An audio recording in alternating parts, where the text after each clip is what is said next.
Aqui é a professora Fabrícia Carla e nesse vídeo nós vamos trabalhar a correção da primeira semana de atividades do PET 2, do primeiro ano do ensino médio. Então vamos lá começar a nossa correção? Na primeira atividade nós temos um texto narrativo e eu vou realizar a leitura dele com vocês. O consultor. Um pastor cuidava de suas ovelhas à beira da estrada, quando se aproximou e parou um sensacional carro japonês. O jovem motorista desceu do carrão, elegante dos pés à cabeça, chegou ao lado do pastor e lhe disse: "Se eu adivinhar quantas ovelhas você tem aí, você me dá uma?" O pastor olhou para o rapaz, olhou para aquele monte de ovelhas pastando ao sol e disse: "Sim." O rapaz voltou para o carro, ligou seu laptop, entrou no site da NASA, esquadrinhou a área, gerou um banco de dados, uns 50 gráficos em Excel, cheio de matrizes e determinantes, mais um relatório de 150 páginas impresso em sua mini impressora high-tech, voltou para o pastor e disse: "O senhor tem 1.343 ovelhas aí no pasto." O pastor respondeu: "O senhor acertou em cheio, pode pegar a sua ovelha." O rapaz foi lá, pegou a ovelha e a colocou na traseira da sua Cherokee. Então o pastor disse: "Se eu adivinhar a sua profissão, o senhor me devolve a minha ovelha?" "Certo", respondeu o jovem. "O senhor é consultor", disse prontamente o pastor. "Como o senhor adivinhou?", perguntou o jovem. "Foi fácil", disse o pastor.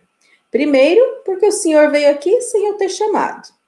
Segundo, porque me cobrou uma ovelha para dizer aquilo que eu já sabia. E terceiro, porque não entende nada do meu negócio, pois acabou pegando o meu cachorro." Disponível no site muraljoia.com.br, acesse 28/7/2016. Então, nós temos um texto narrativo, como eu disse ao princípio. Todo texto narrativo, então, ele conta uma história, né? E aqui, através de vários diálogos, a gente vê uma conversa entre uma pessoa formada, né, com vários recursos tecnológicos, e de um senhor simples, humilde e que era pastor de ovelhas. Então, vamos passar a correção das nossas atividades. Antes de iniciarmos, gostaria de dar uma dica para que vocês possam fazer uma interpretação de texto mais assertiva. Sempre que forem interpretar um texto, procurem fazer, no mínimo, 3 leituras desse texto.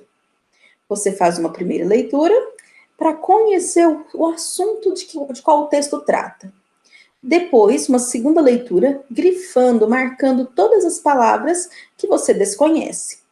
Aí, então, você vai até o dicionário ou pela internet mesmo, procurar o significado de cada palavra ou expressão que você desconhece. Isso permite que você compreenda mais o sentido do texto e, além disso, expanda seu vocabulário, porque quando você tornar a ver essa palavra, você vai reconhecer o sentido dela.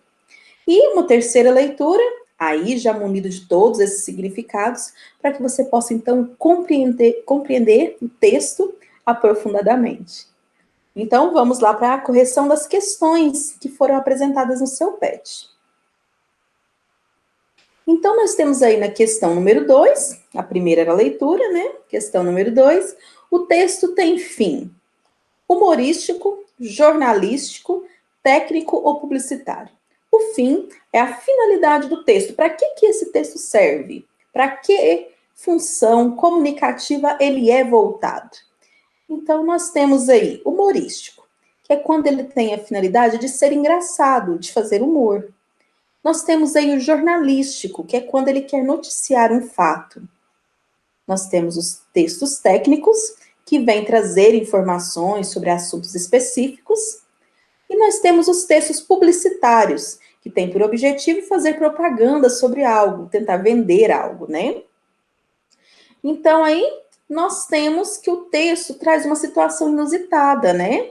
Então, ele vai entreter o leitor e vai levar a uma situação que no final é muito engraçada, porque a gente espera ali, como o rapaz conhecia muito, né, tinha um conhecimento ali muito apurado, toda a tecnologia disponível ali para ele fazer aquilo ali, que ele tivesse realmente acertado, né, e ganhado ali aquela pequena aposta ali. Mas isso não ocorre, então há uma quebra nesse clímax, né? Há uma quebra nesse resultado dessa ação que traz humor, que traz algo engraçado. Então, por isso esse texto é considerado um texto humorístico. É porque no final ele é engraçado, ele traz humor. Então, a resposta aí é a letra A. Vamos para a próxima questão. A questão número 3. Pediu que você explicasse a relação sugerida no texto entre conhecimento teórico e conhecimento prático. Então, para a gente poder criar essa relação sugerida no texto, a gente tem que entender o que é conhecimento teórico e conhecimento prático. Nós temos 2 exemplos no texto ali que permitem entender o que é o conhecimento teórico e o prático. Nós temos ali um jovem, podemos inferir que talvez recém-formado, né, acabou de sair da faculdade, com uma vasta gama de conhecimento teórico, conhecimento tecnológico, e que tem ali resultados excelentes, né, a partir desses dados que ele possui.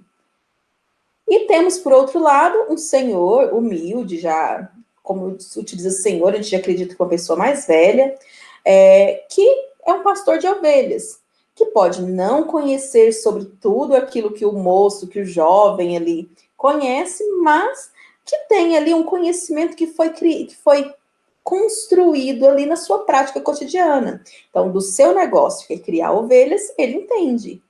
Então, aí, esse conhecimento que o rapaz possui, que é aquele que você aprende nos livros, que você aprende em vídeos institucionais, que você aprende na escola. Então, coisas que que vão ensinando e você vai aprendendo, isso é um conhecimento teórico. É aquele que está embasado em um conhecimento difundido em algum meio. Agora, o conhecimento prático é aquele que você vai aprendendo no seu cotidiano. A gente usa também esse termo em filosofia como conhecimento empírico, que é aquele que você aprende a partir da prática cotidiana. Então, você vai aprendendo de acordo com o que você vai praticando. Então, nós vamos ter o conhecimento teórico, então vai se referir à teoria, aquilo que a gente vai aprender nos livros, aulas, vídeos institucionais, que vão ensinar algo didaticamente. Nós vamos ter também o conhecimento prático, que é a realização ou aplicação no cotidiano de algo que foi aprendido empiricamente, ou seja, através da experiência própria. Então, a relação sugerida no texto entre conhecimento teórico e prático é que os 2 conhecimentos, se forem aliados, eles vão permitir uma maior qualidade no resultado de um trabalho. Somente o conhecimento teórico, ele não vai te dar uma base perfeita. Você tem que aprender a aplicar o que você aprende. E somente o conhecimento prático também, ele pode deixar a desejar. Porque como você não vai ter instruções vindas de fora, você vai ter um conhecimento que vai ficar ali refém daquilo que você age diariamente. Então, se você aliar os 2 conhecimentos, você, além de conhecer a teoria, começar a praticar, colocar isso em prática, então você vai ter uma melhor qualidade no resultado do seu trabalho. Então, vamos para a próxima questão número 4.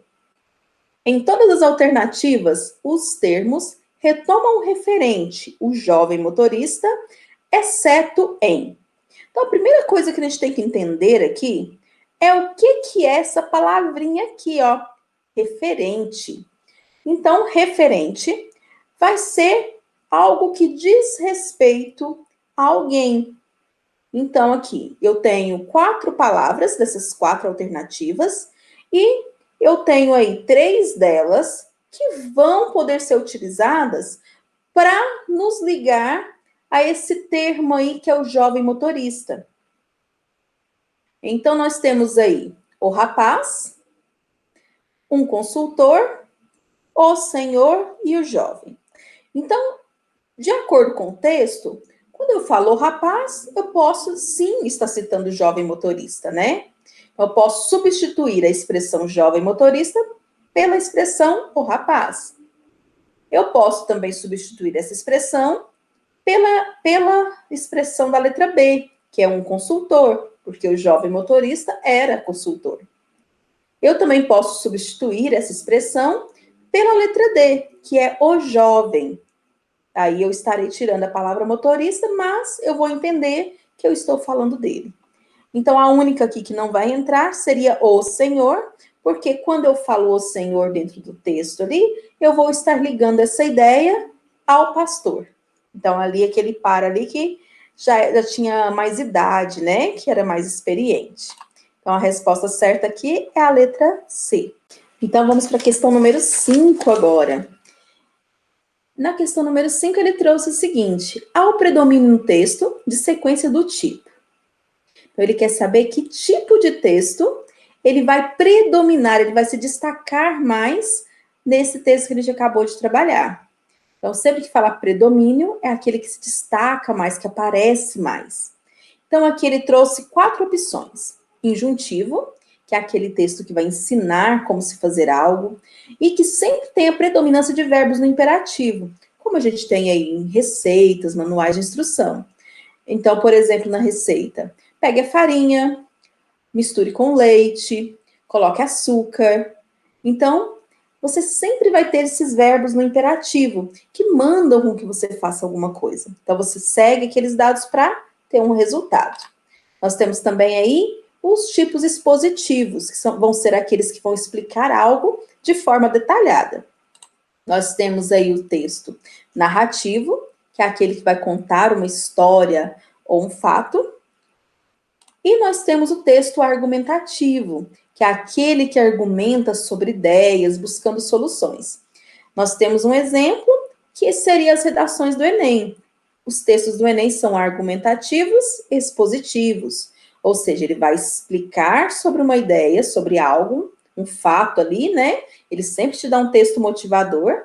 Desse texto motivador, você vai utilizar-se de um tema ali que você deve explicar, mas você tem que argumentar, você tem que colocar suas ideias e buscar uma solução para aquele fato. Então, no nosso caso, o texto aí, ele é um texto narrativo, porque ele vem em parágrafos, tem diálogos, e ele conta uma história, conta um fato que ocorreu ali. Então, a resposta da número 5 vai ser a letra C, porque o texto se utiliza de estruturas do texto narrativo. Então, ele tem diálogos, estrutura em parágrafos, presença de narrador. Então, ele pode ser classificado como texto narrativo. Vamos para a próxima questão. Número 6. No trecho, se eu adivinhar quantas ovelhas você tem aí, você me dá uma? A forma destacada introduz. Então, eu vou olhar essa frase que está entre aspas. Se eu adivinhar quantas ovelhas você tem aí, você me dá uma? Então, ela é uma ordem? Ele está mandando que se faça algo? É um conselho? Está dando uma opinião sobre como fazer alguma coisa? É uma certeza?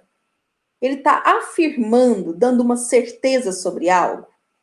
Ou ele está fazendo uma proposta, que é quando ele faz uma sugestão sobre alguma coisa? Então, se a gente analisar aqui esta frase, né, essa oração, nós vamos perceber que ela tem um ponto de interrogação. Então, aí eu já percebo que, como tem o ponto de interrogação, vai estar fazendo uma pergunta.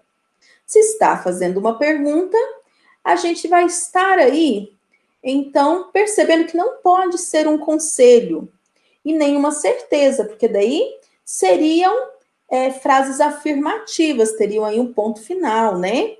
Também não pode ser uma ordem, porque aqui eu não tenho nenhum verbo no modo imperativo. E também, se fosse uma ordem, seria mais normal ou se utilizar ponto final ou se utilizar de uma exclamação ao final. Então, a única coisa que pode ser aí é uma proposta. E realmente é isso. Ó. Se eu adivinhar quantas ovelhas você tem aí, você me dá uma? Então, ele faz uma pergunta, e essa pergunta é uma sugestão sobre o que ele quer que o pastor faça se ele acertar a resposta. Então, nós temos aí, nesse trecho, que nós percebemos que há uma pergunta, né? onde o jovem, ele sugere algo para o pastor, né? Então, ele fala, ó, se eu adivinhar, você me dá uma ovelha? Então, é uma sugestão sobre algo. Então, é uma proposta. Então, nós percebemos aí que a resposta certa é a letra D. Vamos para a questão número 7. Na questão número 7, ela trouxe o seguinte. O jovem motorista desceu do carrão, elegante dos pés à cabeça, chegou ao lado do pastor. Essas vírgulas que foram colocadas aí, antes de elegante e depois de cabeça, elas foram colocadas para indicar o quê? Que há uma inversão, que é quando ocorre uma alteração na ordem das informações. Ou ela foi colocada aí para enumerar alguma coisa, né? Fazer uma contagem, uma ordenação das informações. Ou será que foi por uma omissão? A omissão é quando você deixa de mencionar alguma informação. Ou foi feita uma inserção? A inserção é quando você acrescenta uma informação. Olha, vamos ler novamente. O jovem motorista desceu do carrão, elegante dos pés até a cabeça. Então, essas duas vírgulas aqui, elas vêm para se acrescentar uma informação. Então, ele quer acrescentar como o motorista estava vestido. Então, ela é uma inserção. Quando há esse tipo de informação em uma oração, em um texto, a gente chama de aposto. E o aposto, que é essa explicação que se faz, né? Ela sempre vai ser, por via de regra, separada por vírgulas. Certinho? Então, a resposta certa vai ser a letra D.